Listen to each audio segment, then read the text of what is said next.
I still have the security badge. I never turned it back in, and every few months I take it out of the drawer just to make sure it's real. Because some nights, I convince myself none of it happened. Then I look at that badge, at my own photo on it, and I remember the sound the elevator made when it stopped on a floor that didn't exist. I want to be clear before I start. I'm not someone who believes in ghosts. I took this job because I needed money, not because I wanted an experience. What happened to me over 11 nights at that hospital is something I still can't fully explain, and honestly, I've stopped trying. I was 26, between jobs, and a friend from my old EMT course texted me about an overnight security position at a hospital 2 towns over. Killborne Regional. It had been downsized years earlier, most of the East Wing shut down, patients transferred to a bigger facility in the city. What remained open was a smaller emergency department, a skeleton staff, and me, walking the halls from 11 p.m. to 7 a.m. with a flashlight and a radio that barely worked. The pay was good. Better than good, actually, for a job that was supposed to be simple. I should have asked myself why. The building itself was older than I expected. Killborne Regional had been built in the 1970s, expanded once in the 90s, and then quietly shrunk back down when the county built a bigger, newer hospital 15 minutes away. Whole sections had simply been switched off. Powered down, locked, left to sit. Walking in for my first shift, I remember thinking it looked less like a hospital and more like a hospital-shaped shell, most of its rooms empty, most of its purpose gone, except for the one wing that still kept the lights on. My first night, the hospital felt exactly like you'd expect. Quiet hallways lit by dim emergency bulbs. The smell of disinfectant so strong it stuck in the back of my throat. Wheelchairs lined up against the wall like they were waiting for someone. A nurse named Denise showed me around, walked me past the ICU, the pharmacy, the cafeteria that hadn't served food in 3 years. Fluorescent lights flickered in sections nobody had bothered to fix. Somewhere far off, a monitor kept beeping in a slow, steady rhythm that never stopped, night after night, like the hospital itself had a pulse. "Don't go past the east doors," Denise told me, not even looking at me when she said it. "That wing's closed. Locked for a reason." I asked what reason. She just said, "Insurance," and changed the subject. That should have been my first warning. It wasn't. The hospital had cameras everywhere, a whole bank of monitors in the security office that I was supposed to watch during quiet stretches of the night. There were 14 feeds in total. Denise mentioned, almost as an afterthought while she was training me, that the feed for the East Wing corridor sometimes glitched. She said it the way you'd mention a leaky faucet, something minor, something everybody just lived with. I remember thinking that was an odd way to describe a security camera at a hospital. Cameras either work or they don't. They don't, sometimes. I didn't think much of it that first night. I had too much else to learn, the alarm codes, the medication room protocol, which doors needed a badge and which just needed a push. By the time Denise left me alone at the desk, it was almost 1 a.m., and the building had gone fully silent except for that one monitor, beeping steadily somewhere down a hallway I hadn't walked yet. The first week was uneventful, mostly. I did my rounds, checked doors, logged my patrols on a clipboard nobody ever reviewed. But small things started happening that I noticed and then explained away, one by one. On night 3, I found a supply closet door standing open that I was sure I'd locked an hour earlier. I told myself I'd misremembered. Old buildings settle, latches don't always catch. On night 5, I watched the lobby security monitor and saw someone walk past the far camera, someone in a hospital gown, moving slow, dragging one foot. I radioed the front desk. Nobody answered. When I checked the hallway myself, it was empty. I told myself it was a patient who'd wandered from the ER, that they'd gone back before I got there. It made sense. Barely. On night 7, a patient's file went missing from the nurse's station. Not misplaced. Gone, the folder itself, like it had never been printed. The nurse on duty, a heavy-set man named Carl, just shrugged. Happens, he said. Old system. Records get lost in the transfer. He didn't meet my eyes when he said it either. The elevator started acting strange around then too.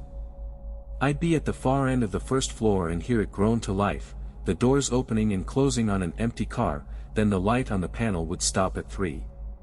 Floor 3 didn't have a working call button, according to the maintenance guide. It wasn't supposed to move on its own at all. Around the same time, the wheelchair that Denise had lined up against the lobby wall on my first night started ending up in different places. I'd leave it by the entrance at the start of my shift, and by 3 a.m. it would be sitting outside the pharmacy, or halfway down a hallway I hadn't walked in an hour, facing a wall like someone had wheeled it there and abandoned it. I told myself the cleaning crew moved it. There was no cleaning crew scheduled after 10 p.m., but I told myself that anyway. Then there was the intercom. Twice that week, it crackled on with no announcement, just static, then cut off. Once, right before it cut off, I thought I heard my name. Just a whisper, barely audible under the static. I told myself it was interference. Old wiring. Radios do that. I brought it up to Carl. He got quiet, then told me something that stuck with me longer than I wanted it to. Some nurses won't walk the east hallway alone, he said. Not because of a rule. Because they don't want to. I laughed it off in front of him. Alone in my car afterward, I didn't laugh at all. I sat in the parking lot for almost 20 minutes before I could make myself drive home, watching the dark windows of the east wing in my rearview mirror, half convinced something was watching back. By the second week, I couldn't explain things away anymore, no matter how hard I tried. It started with the shadow. I was doing my 2 a.m. round past the east doors, the ones Denise told me never to open, when I saw something standing in the reinforced window of the door itself. Not a reflection. A shape, tall, still, facing me directly from the other side of glass that was supposed to look into an empty, power-down wing. I froze. It didn't move. I didn't move. Then the hallway light behind me flickered, and when it steadied, the shape was gone. I told myself it was a trick of the light. I needed that to be true. Around that same time, Carl started acting differently too. He'd always been talkative, the kind of guy who filled silence with small talk about football or his kids. That week, he went quiet. He started showing up to his shift early, waiting for me by the front doors instead of inside, like he didn't want to be alone in the building even for the 10 minutes it took me to arrive. One night, I asked if he was okay. He just said, "Ask me again outside," and wouldn't say another word until we were both standing in the parking lot. Outside, he finally told me he'd started seeing the same wheelchair I had, the one that kept moving on its own, except in his version, it wasn't empty. He wouldn't describe who was sitting in it. He just said, "It's not for us to know," and got in his car. 2 nights later, I was reviewing the parking lot camera and saw a patient standing at the edge of the lot, gown fluttering slightly even though there was no wind that night. I watched for almost a full minute. Then the patient turned toward the camera. Where the face should have been, there was nothing sharp enough to make out, just a blur, like the recording itself refused to focus. When I looked up from the monitor to the actual window, the lot outside was empty.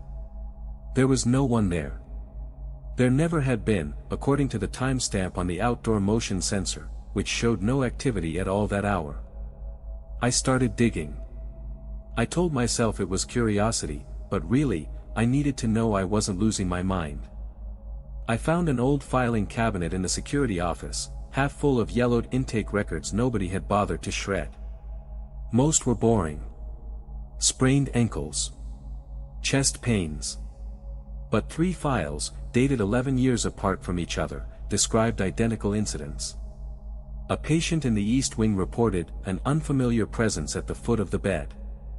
Word for word, 3 separate times, 3 separate decades. The same phrase. Not similar. Identical. I asked myself how that was possible. I still don't have an answer. Then the hospital itself stopped making sense. I pulled up the building's floor plan from the manager's office to check something on my patrol route, and the east wing on the map didn't match what I'd walked through with my own 2 feet. According to the paper, that hallway dead-ended after 40 yards. I'd walked it.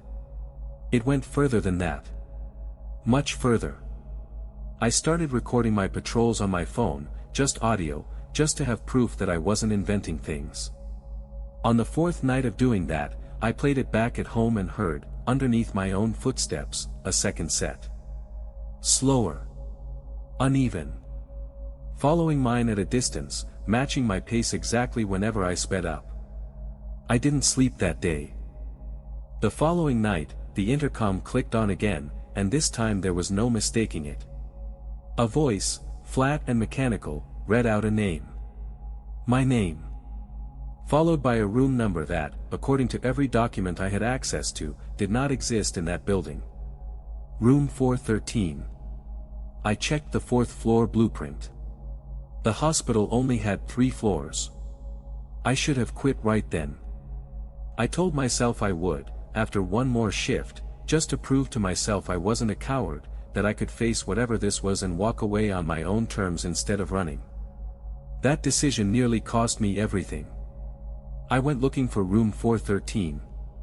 The elevator, the one that kept stopping on floor 3 by itself, took me there without me even pressing a button.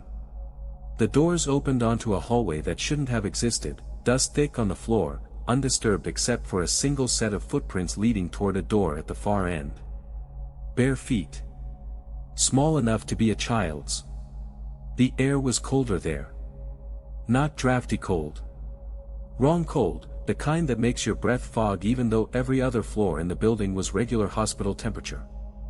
I found the operating theater first, tucked behind a door that had been welded shut and then, somehow, wasn't. Inside, the equipment was decades out of date, rusted, some of it scorched black like there'd been a fire that never made it into any report I'd read. On the wall, dozens of patient charts had been pinned up, edges burned, names blacked out except for dates.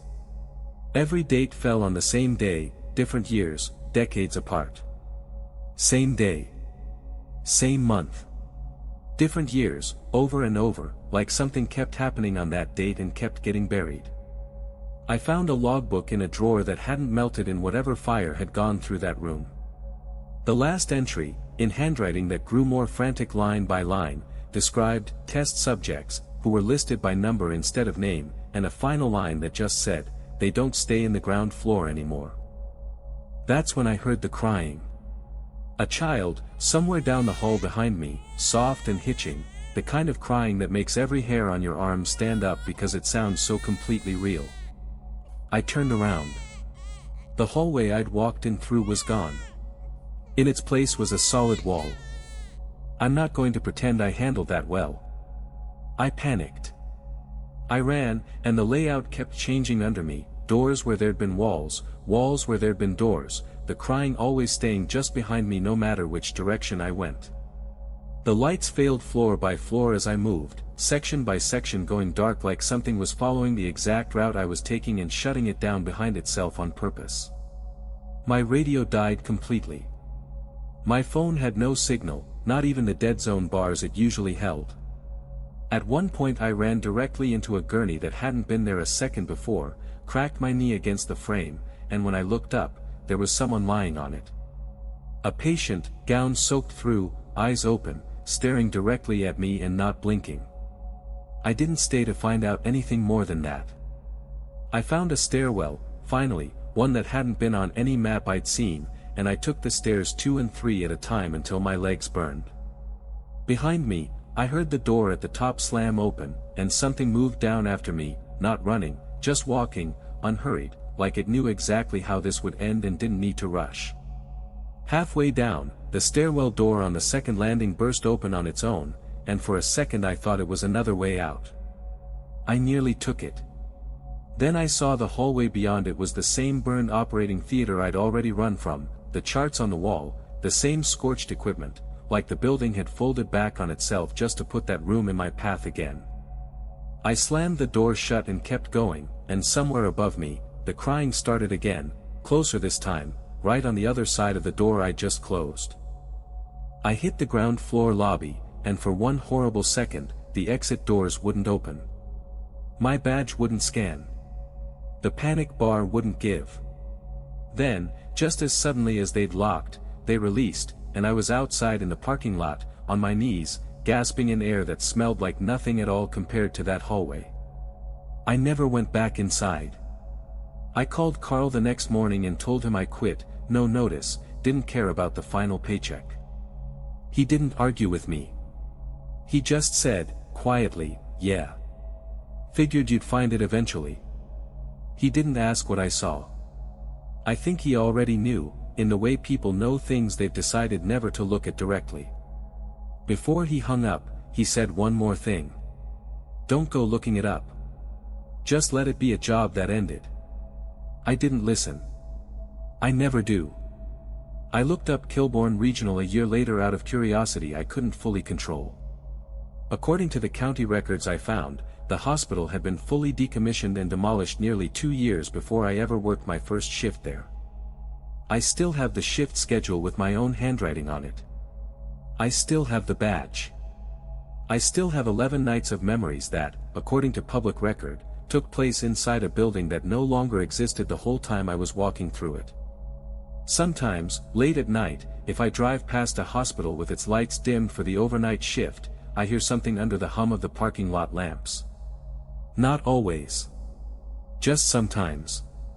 A voice, flat and mechanical, reading out a room number that was never supposed to exist. Room 413. I still don't know who's staying there.